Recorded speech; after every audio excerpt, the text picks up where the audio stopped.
I'm Sarah Totman. I'm a counselling psychologist in the counselling service here at King's College London.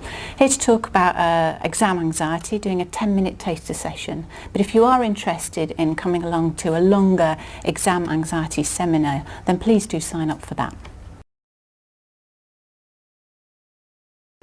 So what is anxiety? Well, it's a bodily response. We can feel it in our bodies. We can have a range of symptoms that go with that, and you'd probably all be familiar with it in one way or another, whether it's sort of a chest-related feeling faint, breathless, shaking. People sometimes tell me that their legs were shaking, or they might even describe having kind of butterflies in their stomach and just feeling it in the actual tummy. So why do we have these kind of bodily responses to anxiety? Well, there's a very good reason for it. It's our body responding to threat. You've probably all heard of the adrenaline response by now, fight, flight or freeze. And that is the body getting ready to keep us safe from any kind of threat. So all those horrible symptoms are actually quite useful. Interestingly, the body responds automatically with the adrenaline response. So I don't know if you've ever been kind of walking along, having a few thoughts, and you're about to cross a road and you see a car coming and you suddenly jump back, and you do that very quickly. I mean, that's how quickly the body is responding with this kind of adrenaline response, and it has kept you safe. So why would we have that kind of response when we are sitting an exam or writing a dissertation? I mean, no one is actually going to die when we do that, so it seems a bit strange really that we would respond with anxiety as if it's a threat. But the threat lies in the uncertainty. We are threatened by the unknown, by not knowing.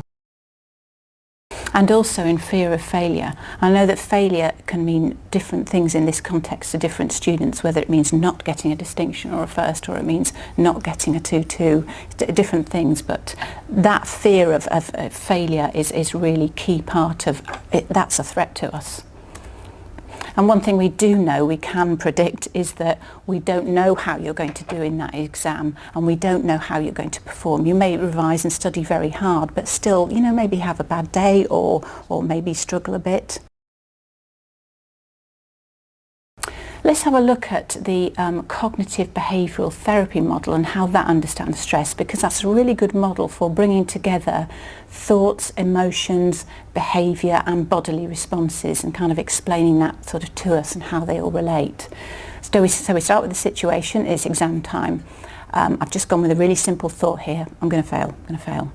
There's an emotional response that will go with that. There's no way you will have the thought, I'm going to fail, and then be fine about that thought. So you might feel, kind of really quite frightened. You might feel guilty, I just haven't done enough, or you might feel really quite sad. This is awful, that is terrible. Your body is then going to respond to that emotion. So you might have heart racing, perhaps if you're frightened, or you might sort of be sweating, or you might actually, perhaps with the sadness would come a sort of tiredness and exhaustion. This is awful. And then I can guarantee that there will be an impact on your behaviour. So you might stop working completely. I'm not doing this. I can't do this at the moment. You might actually get so distressed that you are crying, or you might distract yourself. You might go, this is no good, I'm not having this, and you go on Facebook or you browse on the internet. So that's just showing the relationship between thoughts and behaviour and emotions and bodily responses. And anxiety and thoughts are really important that we understand those and realise how connected they are, because is your anxiety about the actual exam? It's kind of not really, because unless you're actually in it and having anxiety, it's not. At this point, it's about the thoughts about the exam. It's about thoughts like, I haven't done enough revision, I'm not going to do well. And you might be having sort of panic symptoms, but again, that's as you're thinking as you're revising, oh, this isn't going well. So a good question to ask yourself is, are you spending a lot of time worrying?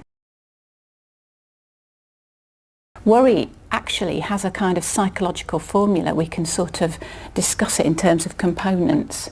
So one thing we know about it is it's a thought process, and it's concerned with future events. So it's about something that hasn't happened yet, or it's a hypothetical event. If you were keeping a worry diary, you would notice that it was all about, supposing this happened to me, it would kind of start in a hypothetical way. There's also uncertainty about the outcome. And the future usually that you're thinking about is a negative one. So it's an uncertain outcome, but you're certainly not imagining it to be a positive uncertain outcome. You're not going, yeah, I'm going to do really well. That wouldn't be worry. You're actually thinking, I don't think it's going to go well, just not sure about this. So this thought process creates feelings of anxiety. Worry creates anxiety.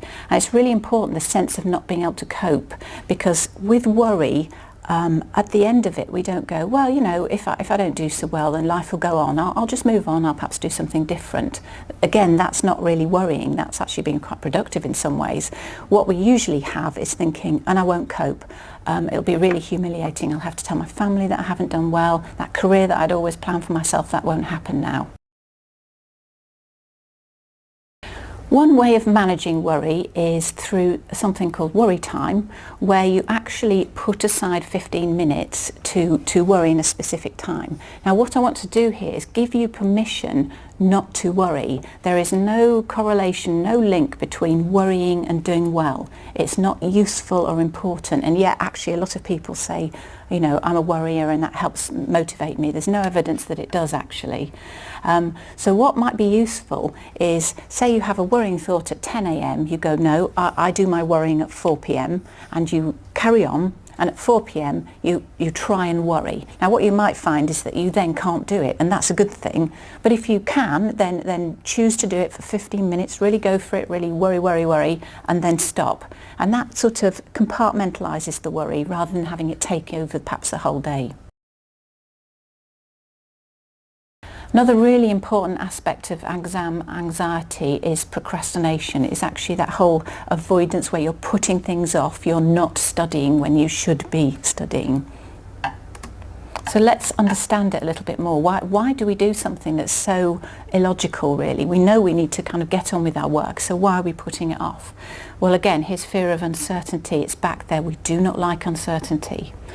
So we might think it's better off, you know, I won't even start because I kind of don't want to risk it. We might have very low self-confidence at that point and feel that we're kind of inadequate in some way. And we're just, you know, I'm no good at this, you know. We might have depleted energy because perhaps we're feeling a little bit sad, and that's making us feel kind of tired. We've got low mood. And interestingly also, we might feel really hostile to the task. I don't know why I'm doing this. This is a horrible thing I'm having to put myself through. I'm feeling really hostile. All reasons why we might put something off. I always say, if you wait until you feel motivated to start studying, you could be waiting a long time. It's actually far better for us to study even though we're feeling low, we're feeling kind of not at 100%, rather than wait for this kind of perfect moment, because it can take, as I say, a long time. Right, how might we manage procrastination? A couple of techniques here. You could start with the thing you're most not looking forward to studying and see if by getting out the sort of worst thing you can then think, oh right, that's the worst bit done, I'll kind of carry on. Or you might take the thing that you're perhaps, you know, maybe not exactly looking forward to, but think you might quite enjoy a little bit, or certainly find easy or something. So you do the best first, then that gives you the momentum to keep studying, to continue. There's also the 5-minute plan, which breaks it down into a really small chunk. So you go, right, I'm just going to do this for 5 minutes. At the end of 5 minutes, I'll see how it's going. If I'm up to it, if I feel like it, I will move on and do another 5 minutes, and just take yourself forward that way. Or set an actual larger time limit. I am going to study for 30 minutes and stop and have a break and then do another 30 minutes. And you can time yourself. And the students have told me that that really works well for them and makes them more efficient as well. Just to give you a relaxation technique, so as I said, anxiety is automatic, relaxation isn't. It's something you have to consciously do. So this is just a very brief one. But stop what you're doing, make sure your shoulders are down, take 2 or 3 breaths. The important breath is the exhalation, not just let the in-breath happen. And then a slow out-breath. And then carry on with what you're doing, but at a slightly slower pace. Right, let's pull all this together and kind of summarise it. So we know we can't remove anxiety because it keeps us safe. It's part of being human, but we can understand it better. We can respond differently to our symptoms. We can go, right, I'm really anxious, so I'm going to do a relaxation technique, or I'm worrying, I can do worry time, or I'm going to tackle my procrastination. It's really important that we have a good attitude to ourselves in this whole time. So not a judge or critic, but a coach and a mentor. That's a kind of really positive way of coaching yourself and mentoring yourself through what is, a not very pleasant time. It's a difficult time, exams. And then I always like to say compassion is the enemy of anxiety and low mood. If you are taking good care of yourself and responding compassionately to negative thoughts like, I'm going to fail, I'm no good, then that will counter those feelings and thoughts and address the anxiety and low mood. Okay, there's lots of internet self-help out there, and also an app called Headspace, which a lot of students say is very good, and also some books that you can get. None of these are particularly expensive, and have a read through if you want to know it in more detail. Thanks very much.